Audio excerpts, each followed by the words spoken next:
ओम नमः शिवाय। सृष्टि यानी सृजन यानी विस्तार, भगवान के द्वारा सृष्टि का निर्माण हुआ। हमारे शास्त्र इस सृष्टि के बारे में बताते हैं कि सृष्टि कैसे बनती है। ऐसे हम देखेंगे कि शिव पुराण के अंतर्गत सृष्टि का निर्माण कैसे हुआ, इसको हम समझते हैं। संसार में मानव के पदार्पण के साथ ही उसके मस्तिष्क में इस प्रकार के प्रश्न उठते हैं, यानी जब व्यक्ति बड़ा होता है और उसके अंदर समझ आती है तो उसके प्रश्न कैसे होते हैं कि यह विश्व कैसे बना, प्रारंभ में क्या था, किस प्रकार इन सूर्य चंद्र नक्षत्र ग्रह उपग्रह का निर्माण हुआ, किसने बनाया इसको।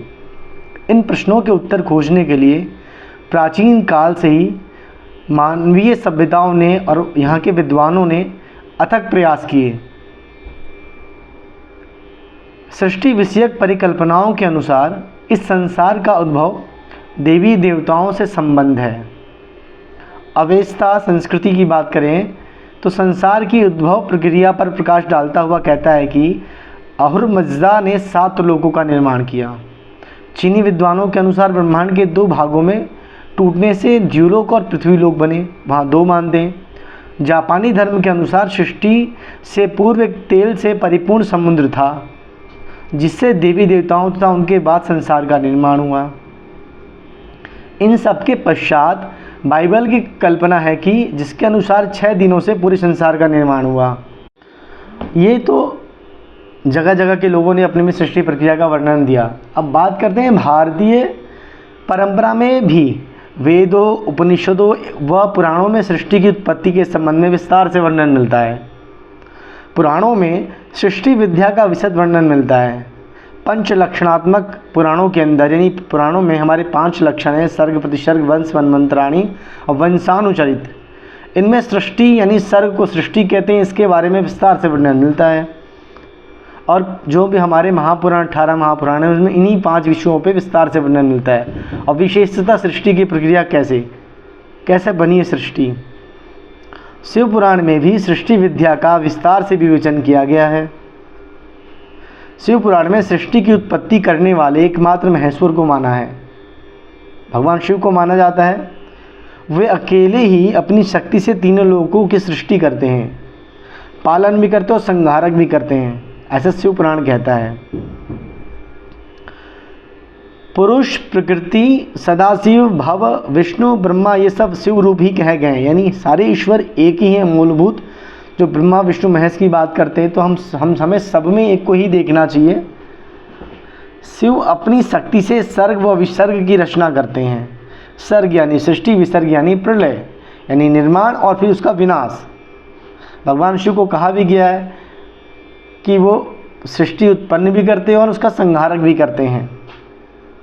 सर्ग व विसर्ग के संबंध में शिव पुराण में विवेचन मिलता है कि सर्ग के बारे में बात करते हैं हम सब कि ईश्वर की प्रेरणा से गुणों में क्षोभ होने से। अब गुण क्या है? शतवरस्तम 3 गुण होते हैं, इनमें क्षोभ उत्पन्न होने से। आकाश आदि, आकाश यानी आदि यानी 5 महाभूत की बात कर रहा है यहाँ पे। पृथ्वी, जल, तेज, वायु, आकाश, इनमें क्षोभ उत्पन्न हुआ 3 गुणों में और 5 महाभूतों में। तो शब्द आदि तन मात्राओं, इंद्रियों, अहंकार और महत्त्व की उत्पत्ति होती है। जब गुणों में क्षोभ उत्पन्न होता है आकाश आदि यानी 5 महाभूतों के साथ, तब शब्द आदि यानी तन मात्राएं होती हैं 5: शब्द, रूप, रस, गंध, स्पर्श। यानी शब्द कहाँ जाता है? शब्द कभी समाप्त नहीं होते, कहते हैं उस आकाश में विलीन हो जाता है। वायु को हम स्पर्श कर सकते हैं, गंध को हम सूंघ सकते हैं। तो इस तरीके से 5 तन्मात्रा, शब्द, रूप, रस, गंध।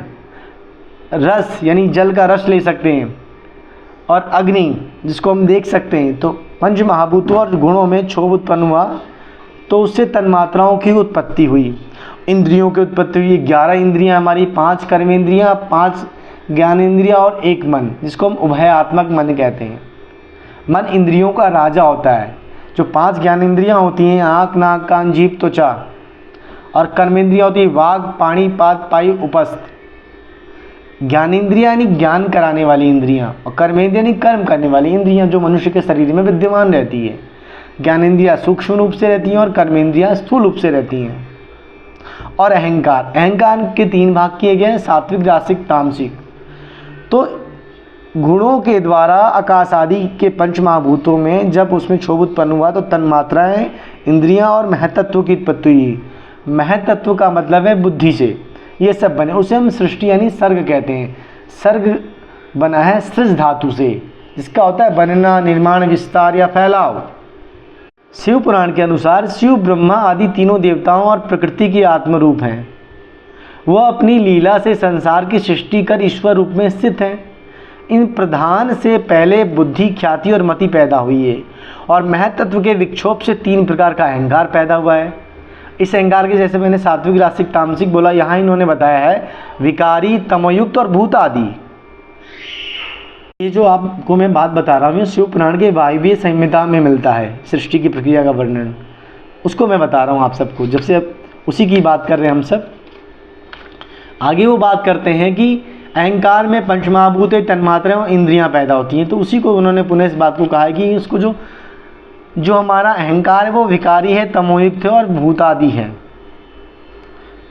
अच्छा, अब बात करते हैं इस पुराण में सृष्टि को पंच महाभूतों का प्रपंच कहा गया है। प्रपंच यानी उसी से बना हुआ। आकाश में शब्द गुण, वायु में स्पर्श गुण, वायु को स्पर्श कर सकते हैं। शब्द रूप रस स्पर्श प्रधान गुणों वाली अग्नि है और शब्द स्पर्श रूप रस गुणों वाला जल है और शब्द स्पर्श रूप रस गंध से युक्त पृथ्वी है। इसके कार्य अवकाश देना, वहन करना, पचाना, वेग और धारण करना।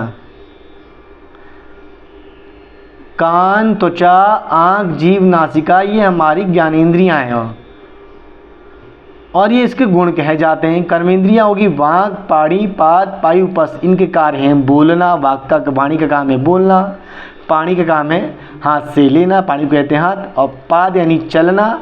वायु, उसके बाद है हमारा वायु यानी विसर्ग और उपस्थ यानी जननेंद्रियां। तो मल से जुड़ा हुआ है विसर्ग, यानी कि मल का विशेषण करते हैं तो कर्मेंद्रियों के अंतर्गत आता है ये। तो ये सब बताया गया हमारा। आगे हम बात करते हैं कि इस प्रकार इस पुराण में सर्ग रचना का विस्तृत वर्णन आपको मैं बता रहा हूँ। सर्ग रचना के बाद विविध प्रकार की सृष्टि यानी कि सृष्टि के और रूप बताए हैं। जैसे कि अब सृष्टि थी, अब सृष्टि के बाद प्रलय यानी विसर्ग की बात करते हैं। विराट पुरुष से उत्पन्न ब्रह्मा के द्वारा जो विभिन्न चराचर सृष्टियों का निर्माण हुआ उसे विसर्ग कहा गया है। यहाँ सृष्टि प्रक्रिया विभिन्न रूपों में दिखाई देती है, अलग अलग तरीके से दिखाई देती है हमें। यह सृष्टि प्रक्रिया, सृष्टि में सबसे पहले महत्त्व का आविर्भाव हुआ, सबसे पहले महत्त्व की उत्पत्ति हुई। यह प्रथम सर्ग है। दूसरा सूक्ष्म भौतिक अर्थात तन्मात्राएं और तीसरा वैकारिक सर्ग।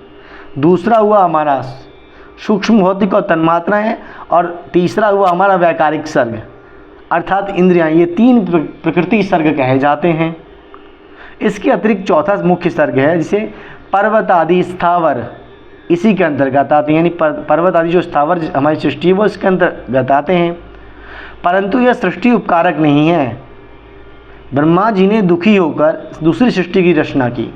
जब इससे संतुष्ट नहीं हुए तो उन्होंने कुछ नया परिवर्तन किया। तब पशु पक्षियों की उत्पत्ति की। वे पशु आदि भीतर से ज्ञानवान परंतु बाहर से अज्ञानी थे। अंदर से तो बुद्धि थी, वह बाहर से अज्ञानी थे। अतः इन्होंने भी सत्मार्ग का ग्रहण नहीं किया। इन्हें अपने कार्य में सहायक ना समझकर ब्रह्मा जी ने दूसरे प्रकार की सृष्टि की।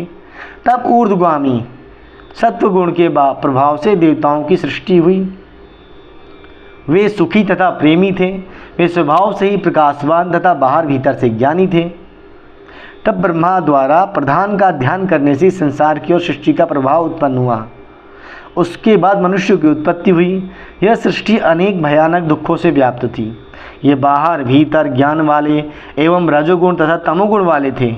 इसके बाद विपरीत भक्ति, तपोबल, परमेश्वर की कृपा तथा मंत्र सिद्धि इन 4 प्रकार के साधन मार्गों को स्वीकार करने वाले स्त्री आदि सुखों को ना चाहने वाले दुष्चरित भूत, प्रेत, पिशाच उत्पन्न हुए। यह 5 प्रकार की सृष्टि वैकृत सृष्टि है। प्राकृत और वैकृत सर्गों को मिलाकर ये 8 प्रकार की सृष्टियाँ कही गई हैं। प्रकृतादि 3 सर्ग अबुद्धिपूर्वक कहे जाते हैं, जिनमें बुद्धि की बात नहीं की जाती है। शेष 5 विकारी सर्ग जो बुद्धि में प्रवृत्त हुए, जिनके पास बुद्धि है। अब आगे बात करते हैं नवम सर्ग की, जिसे हम कहते हैं कौमार्ग सर्ग। यह प्राकृत और वैकृत दोनों की है। ब्रह्मा जी ने अपने ही समान विद्वान पुत्रों को उत्पन्न किया। उनके नाम थे सनक, सनंदन, सनातन और सनत कुमार। ये सभी पुत्र योगी, वीतरागी, निरभिमानी थे, सन्यासी थे शुरू से ही। ये ईश्वरोन्मुख बुद्धि वाले थे, यानी ईश्वर के प्रति रुचि थी इनकी, तथा सृष्टि करने की इच्छा बिल्कुल नहीं थी।